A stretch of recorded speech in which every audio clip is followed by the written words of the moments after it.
ഖുർആൻ യാത്രയുടെ രണ്ടാമത്തെ ദിവസം സൂറത്തുൽ ബഖറയുടെ 142 സൂക്തം മുതൽ 252 സൂക്തം വരെയുള്ള രണ്ടാമത്തെ ജുസ്ഇന്റെ കേന്ദ്ര പ്രമേയങ്ങളാണ് ഇന്ന് നമ്മൾ ചർച്ച ചെയ്യുന്നത്.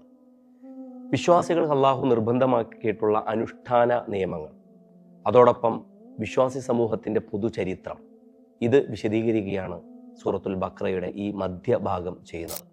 വിശ്വാസികളുടെ കിബിലമാറ്റത്തിലൂടെ അവരുടെ അനുസരണത്തെയാണ് അള്ളാഹു പരീക്ഷിച്ചതെന്നാണ് 142 സൂക്തം പറയുന്നത്. ലോകത്തിന് മൊത്തം നീതിയുടെ സാക്ഷികളാകേണ്ട മധ്യവർത്തി സമൂഹമാണല്ലോ അവർ. അള്ളാഹുവിനെ നിങ്ങൾ ഓർത്താൽ അവൻ നിങ്ങളെയും ഓർക്കുമെന്നുള്ള മനോഹരമായ വാഗ്ദാനമാണ് 152 സൂക്തത്തിലുള്ളത്. എന്തു വന്നാലും ജീവിതത്തിൽ ഒരിക്കൽ ഭയം കൊണ്ടും വിശപ്പുകൊണ്ടും സാമ്പത്തിക നഷ്ടങ്ങൾ കൊണ്ടും വിശ്വാസികൾ പരീക്ഷിക്കപ്പെടുമെന്നുള്ള യാഥാർത്ഥ്യം 155 സൂക്തത്തിലുണ്ട്.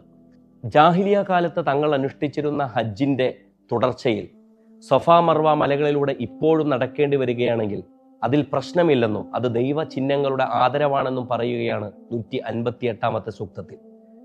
കൊലപാതക കേസുകളിൽ പോലും നീതിയും തുല്യതയും ഉറപ്പാക്കാനുള്ള നിയമങ്ങളാണ് ഇസ്ലാം വെച്ചിട്ടുള്ളത് എന്ന് അൽ ഖിസാസിനെ മുൻനിർത്തി 178 സൂക്തം നമ്മളോട് സംസാരിക്കുന്നു.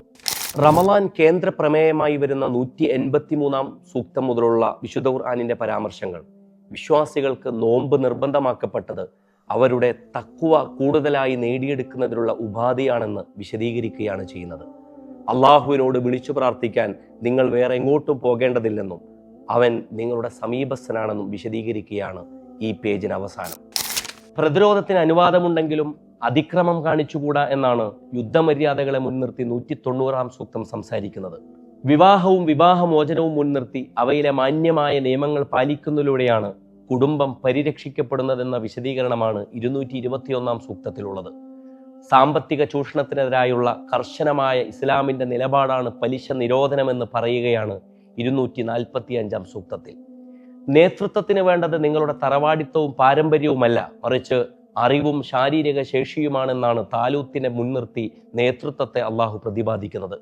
ദാവൂദ് നബിയുടെയും ജാലൂത്തിന്റെയും ചരിത്രം പരാമർശിച്ച ശേഷം വിശ്വാസമുറച്ച ചെറിയ സംഘത്തിന് വലിയ സൈന്യത്തെ തോൽപ്പിക്കാനാകുമെന്ന് അള്ളാഹു പറയുന്നുണ്ട്. അള്ളാഹുവിന്റെ മാർഗത്തിൽ നിങ്ങൾ ചിലവഴിക്കുന്നതൊന്നും നഷ്ടപ്പെട്ടു പോയിട്ടില്ലെന്നും അവ അള്ളാഹുവിനായി നിങ്ങൾ കൊടുക്കുന്ന മഹത്തായ കടമാണെന്നും അവ ഇരട്ടിക്കിരട്ടിയായി നിങ്ങൾക്ക് തിരിച്ചു കിട്ടുമെന്നുള്ള ഉറപ്പുമാണ് 245 സൂക്തത്തിലുള്ളത്.